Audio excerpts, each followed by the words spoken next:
I believe that an interdisciplinary approach to teaching science is best for elementary science. Main reason why is because it emphasizes the importance of certain topics or subjects through like different lenses, through math or ELA, with it being a science. You can put history in there as well.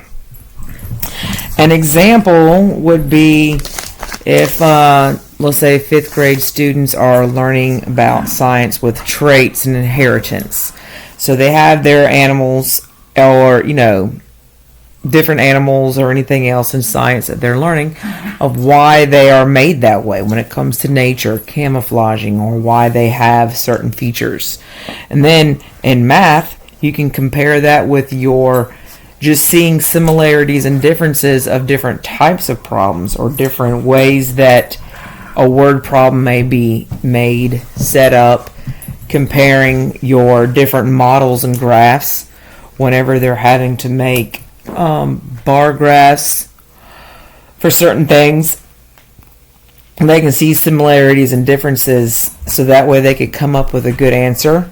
When it comes to ELA, you've got paired passages, you've got different types of reading to where you have to compare and contrast the differences, see how a writer writes, an opinion writing this way and that way, or another one writes one that way, and you can kind of compare what is similar, what is different, that they'll be able to see what traits are. You can see it. Some students learn best with, in science. Some students learn best in math. And if you can take the same idea that you're learning in science and you can emphasize the same thing in math and then emphasize that in ELA, somewhere they're going to have a light bulb go off and be like, oh, this is what I'm learning in science. It's kind of like this here. So it kind of gives them different ways to look at it. So that way it can expand their thinking to be more problem-solving skills, because they can see the same traits going on in science. They see it identified in math or ELA or even history. So that's why I think that the interdisciplinary is the best approach. How would you go about this?